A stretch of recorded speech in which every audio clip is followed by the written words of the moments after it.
Hola, nosaltres som un grup de segon d'ESO de la Salesa de Celoni i hem estat triats per participar en el món químic.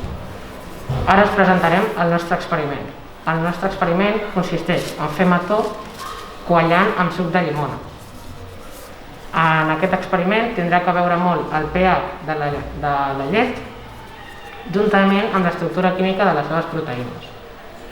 Per poder fer aquest experiment necessitarem un termòmetre, una cullera per remenar, llet, un vas de precipitats, un ganivet per tallar la llimona per fer el suc de llimona, un drap, un bol més o menys d'aquesta manera i una placa calorífica per escalfar l'aigua. Llavors, el primer pas és agafar la llet i mesurar 500 mil·lilitres més o menys. I després posar-la a calentar en la placa calorífica i deixar-la reposar i anar remenant una mica amb la cullereta.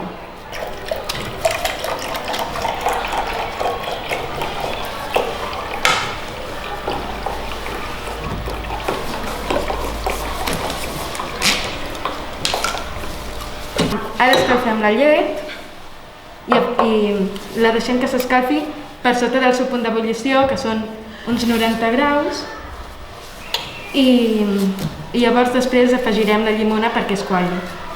Amb el termòmetre anirem controlant la temperatura de la llet.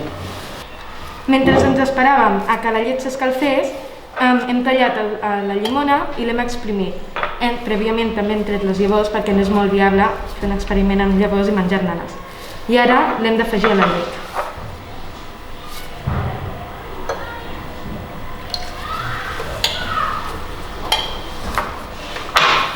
I el termòmetre, com veieu, està entre 75 i 85 graus, així que ja podem. Doncs a l'afegir el suc de llimona a la llet, el que fem és baixar-li el pH, o sigui, es torna àcida, i per tant la precipitació de la caseïna. I després haurem de remenar una cullera i esperar que comenci a sortir, que comenci a reaccionar i comenci a sortir aquests coàguls. I ara la llet com que es dividirà en dos i quedarà com una part sòlida, que vindria a ser el mató, i una part líquida, que vindria a ser el sèrum, com es pot observar. Com podeu observar, ara mateix la part sòlida, que és més densa, que és el mató, s'ha quedat a baix, i la part menys densa, que seria tota la proteïna, el sèrum de la llet, s'ha quedat a dalt. Com podem veure, ha quedat aquí el mató i ara procederem a colar-ho.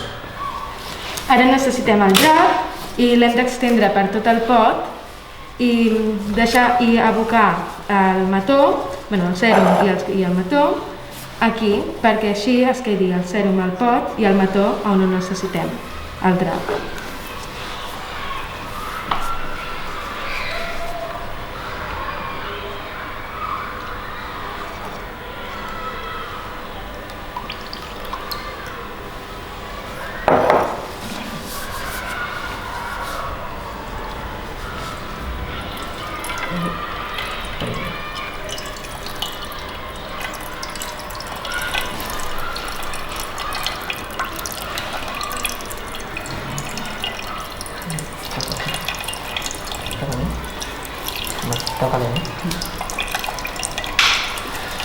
Ara l'aixafem una mica perquè surti tot el sèrum.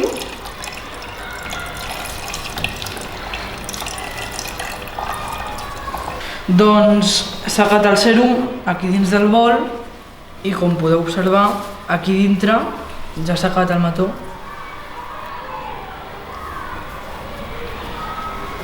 Hem deixat una miqueta refredar el mató ja que estava molt calent i com veiem aquí s'ha quedat el sèrum i aquí s'ha quedat el mató i aquí ja podríem menjar el mató.